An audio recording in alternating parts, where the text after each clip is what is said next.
Welcome po muli sa ating pagtuturo o pagbabahagi ng mga kalaman tungkol sa pananay. Magawa tayo ngayon ng simpleng short lang, yung ating mga pambahay na short para sa ating mga anak. Halimbawa, marami tayong tila ng mga sobra dyan sa bahay, mga restaso. Para mapakinabangan natin yung mga restaso natin, ay gawin natin mga short pan. At ito ang bahagi kong mga kaalaman din sa mga bahay. Ang una nating kuhanin para siguradong magkasya kung halimbawa ang balakang ng ating anak ay mga dalagingging na ay nasa mga paluagan lang naman ito, kahit lagyan na lang natin mga 40, 44, mga ganon. Mga dalagingging na. 11. So, 11 ang ating kukuhanin ay hips kayo kagad. Natin ang hips nandyan. Tapos, kahit ng sukat dito, na yung sukat natin na eksakto, mag-ano tayo dito ng 2 inch, 1.5 lang, kasi 1.5 lang ang ating gagawing waistband. So, ano tayo ng 1.5. Yan, 1.5 siya. Yan. Guhitan natin ng nawawala naman to pag pinalansa na naman tong aking white pencil na to, pero red pencil. Yan. Natin, guhitan lang natin ng pula para kitang-kita ninyo. So, dito tayo magsimula kasi itong sa taas para itiklop natin pa ilalim para sa ating waistband. So, kukuha tayo ng kasi babae lang naman. Kahit ilagay natin mga 9, 8.5. Mga 8.5 na yung 8.5. Yan 8.5. 8.5.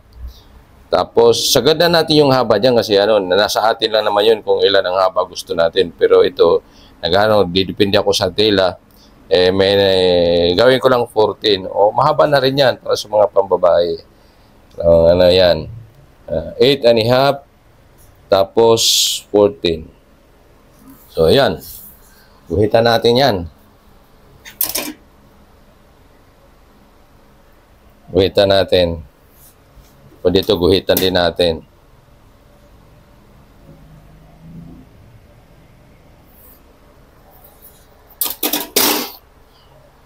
So, ngayon, kunin na natin yung sinukat nating hips na 44, at 4 na divide by 4 itong 44 is 11. 11 divide by 11 natin, divide natin sa 4 itong 44. Yan. Ito yung hips. Diyan tayo kukuha ngayon ng sukat. Diyan tayo guguhit sa natin. Slanting lang natin ng kaunti diyan, bahagya lang, mga ganyan. Konting slant lang. Pagkatapos, dadagdag tayo ng mga buhat dito, dadagdag tayo ng mga 1.5. Pagkatapos, tataas tayo dito ng 2 inches para sa ating pondyos. Tapos, saka natin kurbahan. Kurbahan natin siya. Yung dito sa ating pundya. O pundyo. Pundyo. Alin bang tama diyan talaga? Pag lalaki, punjo. Pag babae, punja. Yan. Tapos, na lang natin to dito, yung ating kita dito. Korte na rin lang natin. Pagkatapos, didistansya tayo dito ng mga 1 inch. Yan. Yan. Tapos, na rin lang natin. Kurbahan na rin lang natin yan. Yan. Pang-dinodrawing lang ba natin? Pero kasyang-kasya yan. Kasi ang ating kinuha sigurado, pag kumasya kasi yung hips, kasya na yan lahat. Ang ating kinuha ay hips natin.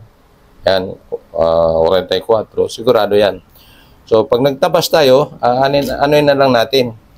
Atin na lang siyang diretsuhin siya. So, kuhaan lang natin ito ng sukat para yun, isaktong dito. Yung sukat natin para magpantay yung haba. So, 5.5. So, dito tayo sa 5.5. Tapos, yan. Tapos, buhat din sa taas, baba, tulang tayo ng kahit mga half inch para pagpakain natin, yan ang tumbok sa pakain natin. So, ma'am, pagka ano natin, sundan na lang natin ito ng guhit. Ayan, ganyan yung guhit yan. Yan. Oo, sa guhit. Tapos tatas lang tayo dito ng kahit mga 1 inch para hindi naman ano siya, 1 inch, tatas tayo ng 1 inch. Yan. Yan. O, yan na yan siya. So, dito sa ilalim, atin lang siyang duplikitan. No? Kurbahan lang natin siya. Ano yan, duplicate ko. Ano natin siyang kurbahan natin para may kurba yung ating baksim. Yan. Kasi pagka walang kakagat sa puwit yan. So, para hindi siya kakagat sa puwit, kailangan natin siyang kurbahan. Yo. Yan lang. Sure, pambahay lang naman ito. Ito na ang gagawin natin. Atin na itong unahin pagtabas ang sa harap. Alisin na natin itong sa harap. Ito ay short pant ng pambahay na walang bulsa. Ano lang, pangbahay lang talaga. Ito. Ay, ano na natin ito? Fix na lang natin ito, ha? Fix na lang natin ito. Yan.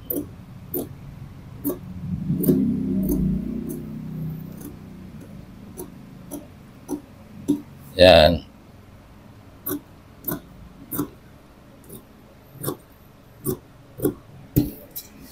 Tapos atin itong putulin para sigurado tayong pantay sila. Putulin natin. Pakita ko sa inyo hanggang sa pagtahi ito. Paano natin mayari ito.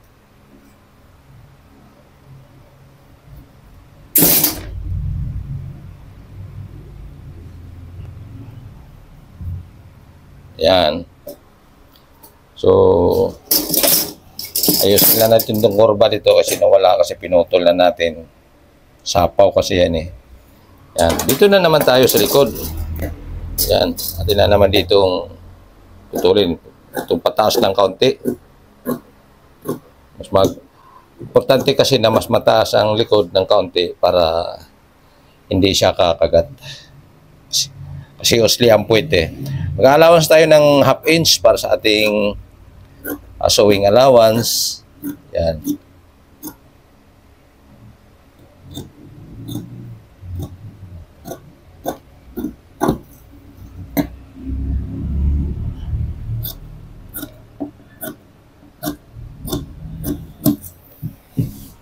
Saka natin dito siya putulin dito sa gilid kasi para to parehas itong front. Yan, ganyan. Saka natin siya putulin. Ito, biyakin natin to dito. At lang siya dugtungin. Dudugtungin lang natin siya para medyo maproseso ka kaunti.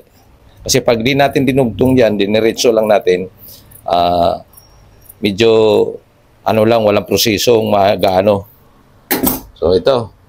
Tapos, duduplikitan natin to itong front para mamaya lapis na ang ating gamitin magduplicate kasi kita na to mamaya pag ibalik-balik ta rin mo para medyo hindi siya ganong kita ay lapis ang gagamitin pagduplicate para saan lupi ito yan masundan na lang natin yan mamaya pati dito sa dito sa baywang. So, lapis na rin lang ang ating ilulupi. Pero wala ni hap naman tong garter lalagay natin kahit hindi natin markingan yan. Walang problema yan. Sapol na yan siya. Pati ito, putulin din natin kasi pagsaklubin natin yung front and back.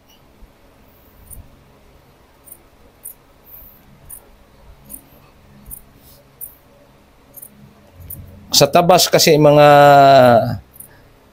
kapadya sa pagtatabas ay maganda itong tuwid ang gilid. Maganda rin yan. Madami nagpaano yan. Kahit ako ko yan maganda sa tuwid. Lalo tumaosli ang puwit. Napakagandang yan. Pero meron akong technique na yung mga contour na waistband pambabae. Napakaganda yan para sa pambabae. So ito short pa ng ating ginagawa ngayon. At doon na tayo sa single. Atin na siyang tatahiin para makita rin nyo kung paano natin gagawin. hanggang sa pagkabit ng garter. Single na tayo mga kapadyak. So nandito na tayo sa single, tatahiin na natin. Pero tutok muna natin ang ating electric fan. Kasi medyo mainit ang ating panahon ngayon. So diretso na tayo. Pagsaklubin na natin itong parehas kanan. Yan. Ito siya, ang kapares nito. Yan, ang kapares nito. Yan. Ang kapares nito.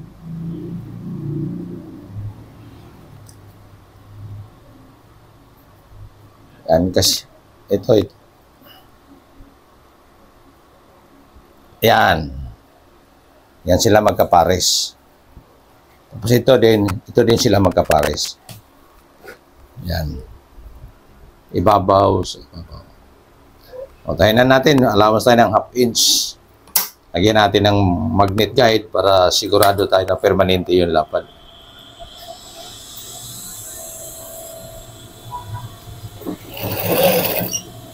Pinupinuhan na natin yung tayo para medyo matibay. Para kahit magtalon-talon ang ating anak, ay medyo matibay, hindi basta-basta mapungit. Kasi masinsin yung ating tayo.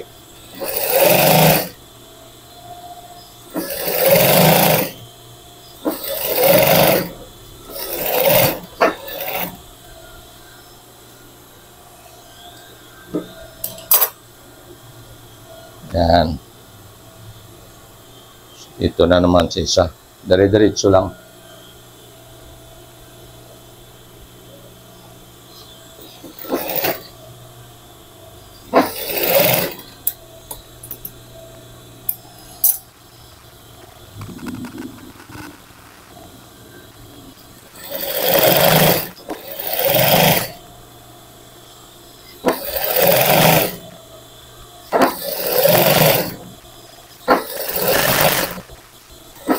Yan. Tapos natin naman pagdugtungin itong ang atin na namang insim na naman ang ating itatay. Dire-diretso na. Pag sakay natin sa aging, mag-i-aging na tayo, halos buo na siya.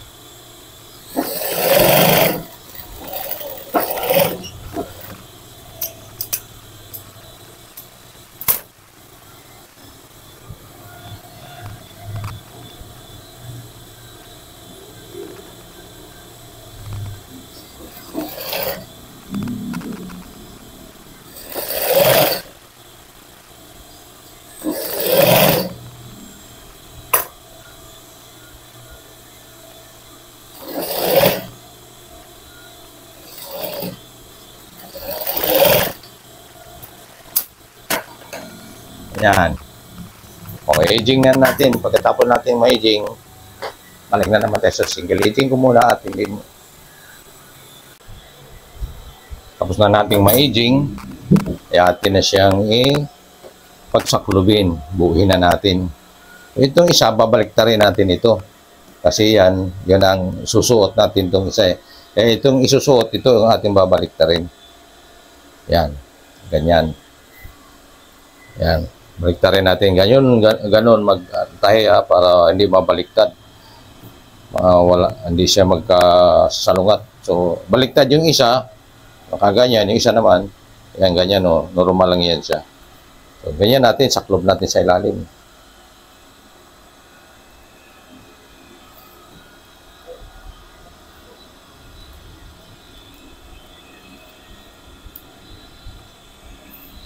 Natanggal pa yung ating sinulid na sumabit sa kamay.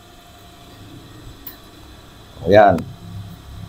Ano natin. Andyan pa rin yung ating magnet guide para yung ating pakain ay permanente. So, dito na tayo. Hawakan na lang natin para kung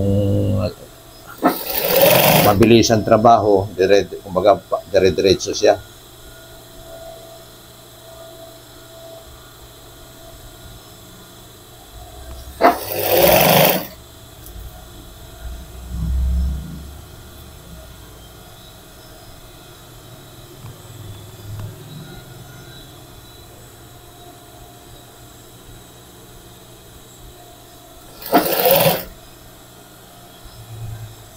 Paka natin dito. Half inch ang ating pakain.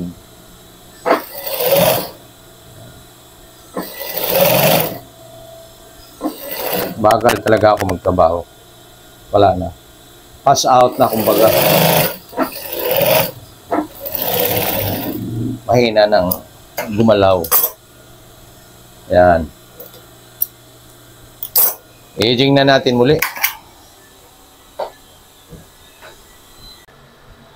So na-aging na natin ang Baxim. Ang Baxim na aging na natin. So ngayon, nasa inyo na yon kung pasadahan ba ninyo dito sa gilid, 116, pati dito sa inch, sa Baxim, papuntang front seam, ayan.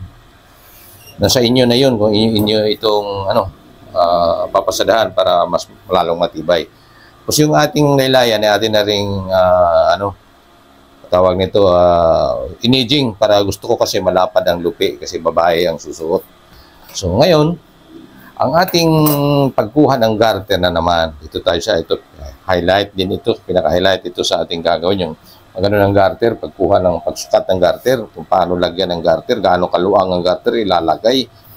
So, kailangan malaman ng karamihan kasi baka mamaya sumobra sa sikip, hindi masuot. O di kaya sumobra naman sa luwag, pag sinuot, laglag naman. So, ang madalas talagang ginagawa, standard talaga nito, kadalasan talaga sa mga kasi ang halos magkasinlaki kasi yung hips at saka balak ang yung baywang. So ngayon, pagkuha natin sa sukat ito, kailangan buhat ito sa may gilid na to, ganyan. Buhat ito sa may gilid na to. Yan. Lalagpas lang tayo ng mga 1 inch. Yan. Mga 1 inch na lalagpas natin para hindi siya masikip, hindi rin siya maluwag. So mga ganyan lang buhat ito sa gilid, papunta dito sa gitna, lagpas lang tayo ng mga 1 inch. So, diyan tayo puputol. Yan ang puputulin natin para ating ikakabit sa ating short pan garter. Tapos ang pagdugtong ko, ganito na naman. Hindi ko siya, yung pinatong. Pang-abot ko lang, pagkatapos mapang-abot, pasadahan ko siya ng masinsin. Yan, ganyan lang Yan, tapos ganyan karami. Masinsin siya na tahip. Yan. Ganyan lang ako magdugto ng garter para hindi siya bukol. Pero meron din naman, karamihan din naman pinapatong nila. Okay lang yun. Yun ang gusto na paraan. Kung saan ka komportable, yun ang gagawin mo. Tapos, hatiin natin ito. Yan, natin. Yan dugtong, ito yung dugtong. Tapos dito, tandaan natin ito. Lagyan natin ng tanda. Tapos dito, isintro mo na naman yan. Diyan sa pinagdugtungan. Yan, tapos hati. Kumbaga, 4 na hati ito. Lagyan na naman natin ng tanda. Yan. May mga tanda na. Yan. So, ngayon, ang gagawin natin, ay atin na itong kabit. Ang pagkabit natin ay ganito. Yung ating luwag, medyo dalang-dalangan na natin ang ating tahi. Tapos banatin natin ng kaunti, saka natin idikit yan, halos ipantay ay lagpas na nang wala namang 1 foot, mga 1/8 lang ititira natin para siya, hindi siya makikita pag atin ang binaliktad. Tapos itong ating pinagdugtong din ito, yung gilid, side seam, siya rin yung itatapat natin dito sa ating isang guhit natin. Tapos sabay hila, tapos sabay pasada. Yan, ganyan sabay hila, tapos sabay pasada. Yan. Para yung pagka ng garter ay kumbaga balanse yung ng garter. Pigilan lang, pati daliri kong kalingkingan, pumipigil yan, sumasama yan sa pananahi na napakinabangan yung kalikingkingan ko kasi siyang pumipigil dito sa pila para hindi siya kakainin ng makina. At ang garter, hinihila-hila ko ng kaunti. Yan. Yung iba kong daliri, ito nagpipigil. Tulad ng ganyan, ulit Yan. Kita ko yung daliri ko, yung kalikingkingan ko nakaganyan. Pero ito dito nakapigil sa garter, yung kalikingkingan ko nakadiin sa tila. Dinidiin ko diyan sa tila para hindi siya kakainin. Habang tumatakbo kasi ng makina, kumakain ng tila yan. Yan. Yan o, pinipigilan ko. Yan. O, nandito siya, nandito rin ang tanda. So, pag hinila ko, banat siya. Yan o. Lagi siyang may kulubot. Yan, ang kulubot ito maganda. Yan. Yan o. Ito na naman o. Isang tanda na naman. Dito na naman tinitatapat. Ang ganyan. Pinipigilan ng daliri ko, yung kalikingkingan ko, para yung tila hindi siya hihilahin ng gusto. Ayan o. Hilahin natin dito. Pagkahila dito, ayan. Sabay pigil. Alin yung komportable ka sa ipampigil mo, ayun ang gagamitin mo. Alin dito, yung kalakingkingan ba, ito ba? Basta ang importante, mapigilan yung ilalim para yung ating pagpapakain sa tila ay balanse, para yung ating pakiring, ang ating garter, yung garter ng ating short pant ay maganda. Hindi siya, yung iba kulubot na kulubot masyado, tapos pagdating sa iba, wala ganong kulubot. Yun yung hindi pantay ang pakain. Pero pag parehas ang pakain, ay parehas din ang kulubot nun. Maganda ang kulubot. So, yan o. Yan. Tapos, pangalawa natin, sunod natin gagawin ay ganito. Itong ano na to, baliktarin natin ganyan. Yung ganyan. Lagyan natin yan, stinats natin siya para luwag. Para hindi siya gagalaw-galaw habang binabanat natin muna. Stinats natin ganyan. Madalang na tahi yan ha. Kasi yung tahi na yan, pagkatapos natin siyang mapasadahan, ay ating tatanggalin. So, ito. Yan. Yan. Ay, stinats yan. Malaking may tulong yung stinats para hindi siya gagalaw-galaw. Kaya ako mahilig ako mag-stinats para hindi siya, pag pinasadahan ko, hindi na siya gumagalaw-galaw. Andiyan, naka-steady ang ano dyan, yung pantayan. Steady siya.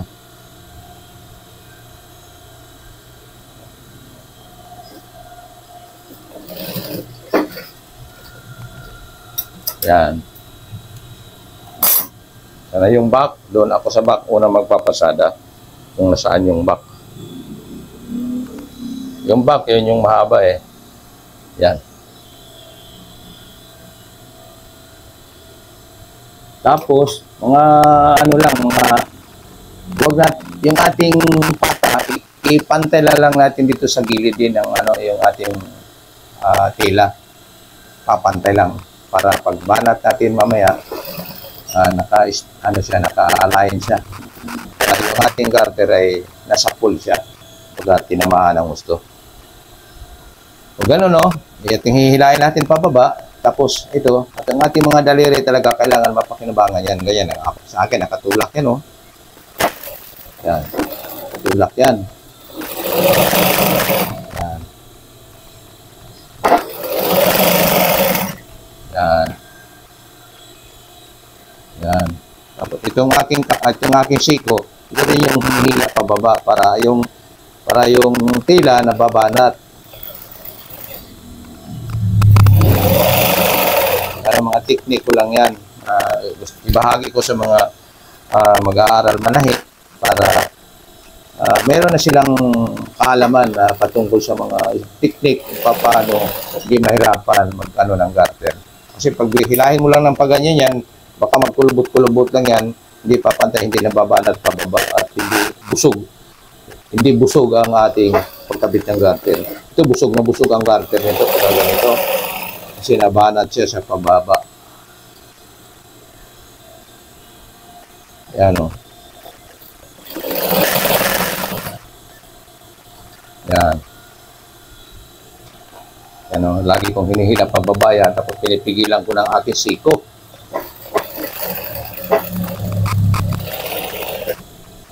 Yan.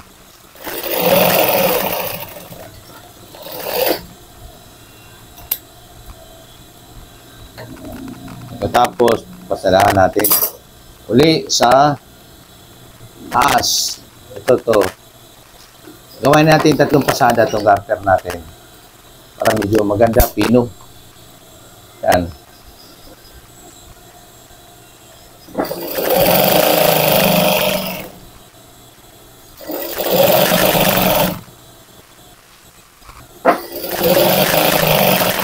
Lagi ko linalagyan ng magic magnet guide para pag hinila ko, hindi siya lalagpas.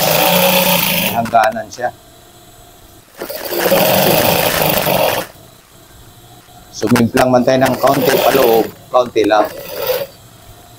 Hindi talaga magiwang na malaki.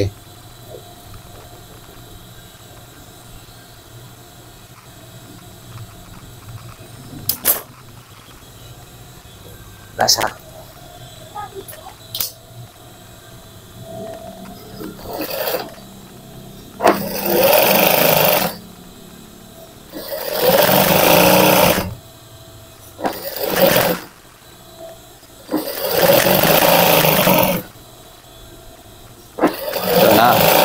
Tapos na, meron akong customer sa labas.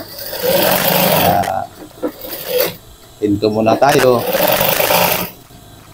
Entertain muna tayo ng customer.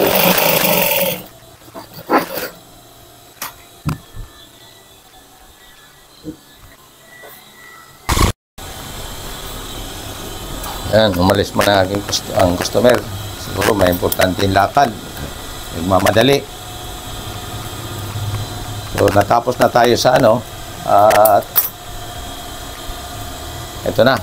Ito na yung ating garter. Ito na yung ating short pan na ginawa na garters na para sa mga ating mga anak. Ang pambahay lamang ito. Ayan. Tinanggal ko na yung stinuts natin para hindi siya makikita na nilagyan pala natin ng kahit dyan, stinuts pala natin. Ayan o. Lupian na lang natin. Lupi na lang. Kailangan buo ang ating ano, hanggang sa lupi. Ayan natin. Mga 1 inch lang ang lupi natin para ano, huwag natin shooting ano, 1 inch lang.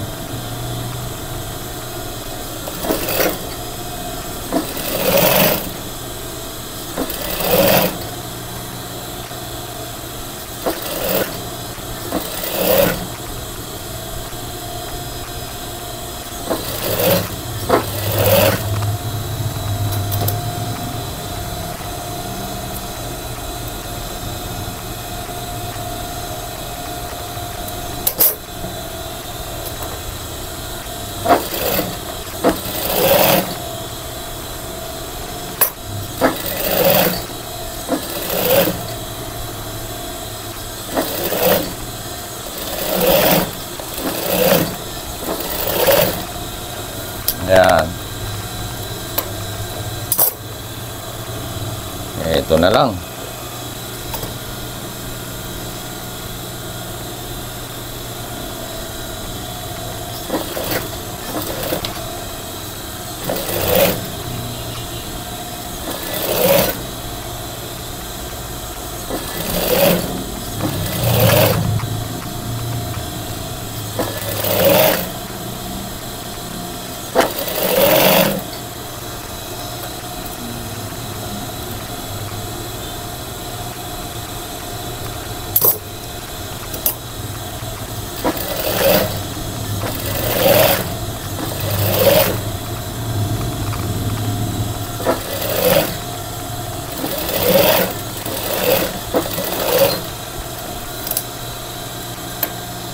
Ayan.